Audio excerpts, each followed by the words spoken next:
மன்னிக்க முடியாமல் இருக்கும்போது உங்களுடைய ஆசீர்வாதத்தை மாத்திரமல்ல, உங்கள் வீட்டாருடைய ஆசீர்வாதம், உங்களை சுற்றியுள்ளவர்களுடைய ஆசீர்வாதங்களையும் உங்கள் சரீர சுகத்தையும் அது எதிர்க்கக்கூடியதாய், தடை செய்யக்கூடியதாய் இந்த மன்னிக்க முடியாத தன்மை இருக்கிறது.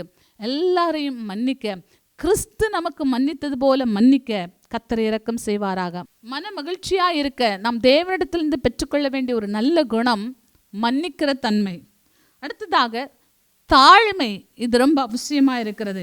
யாக்கோபு 4:10 கர்த்தருக்கு முன்பாக தாழ்மைப்படுங்கள், அப்பொழுது அவர் உங்களை உயர்த்துவார். நாம் தாழ்த்தும் போது, நாம் தாழ்மையா இருக்கும் போது தேவன் நம்மை சந்தோஷப்படுத்துகிறார், நமக்கு கிருபை அளிக்கிறார். தாழ்மை உள்ளவர்களுக்கு தேவன் கிருபை அளிக்கிறார். இந்த தாழ்மையை நாம் தேவனிடத்திலிருந்து பெற்றுக்கொள்ள வேண்டும். பெருமை எல்லா ஆசீர்வாதங்களையும் தடுக்கக்கூடியதாய், தேவனுக்கு விரோதமான பகையாய் இருக்கிறது. பெருமை உள்ளவர்களுக்கு தேவன் எதிர்த்து நிற்கிறார். எந்த ஒரு காரியத்திலும் நமக்கு தயவு பரலோக தேவனிடத்திலிருந்து வர வேண்டும். எந்த ஒரு காரியத்திலும் நமக்கு ஒத்தாசை பரலோகத்திலிருந்து வர வேண்டும். ஒத்தாசை வர வேண்டிய இடத்திலிருந்து, தயவு வர வேண்டிய இடத்திலிருந்து எதிர்ப்பு வரும் என்று சொன்னால் இந்த உலகத்தில் யார் நமக்கு உதவி செய்ய முடியும்? யாரும் உதவி செய்ய முடியாதே. தாழ்மை உள்ளவர்களுக்கு தேவன் கிருபை அளிக்கிறார். பெனினாள் தொடர்ந்து அன்னாளை துக்கப்படுத்தி கொண்டே இருந்தாள். பெனினாளுக்கு பிள்ளை இருக்கிறது என்கிற பெருமை, பெனினாளுக்கு எல்லா அனுகூலமும் இருக்கிறது என்கிற பெருமை, அன்னாளுக்கோ பிள்ளை இல்லாதிருந்தது. அவள் தேவனிடத்தில் போய் தன்னுடைய மனக்கசப்பு, தன்னுடைய அங்கலாய்ப்பை எல்லாம் ஊற்றி ஜெபிக்கிறாள்.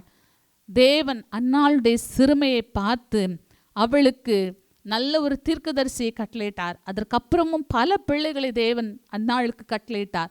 தாழ்மை உள்ளவர்களுக்கு தேவன் கிருபை அளிக்கிறார். தாழ்மை உள்ளவர்களுக்கு தேவன் சந்தோஷத்தை கொடுக்கிறார்.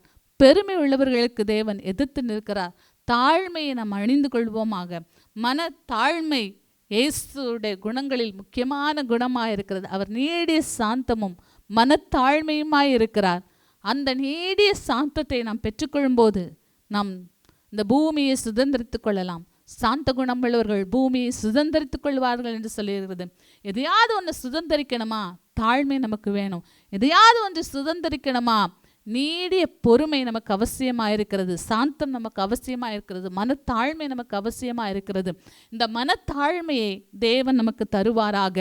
மனத்தாழ்மையினாலே ஸ்தோத்திரம் நம்மை அலங்கரித்துக் கொள்ள வேண்டும் என்று பேதுரு சொல்லுகிறார்.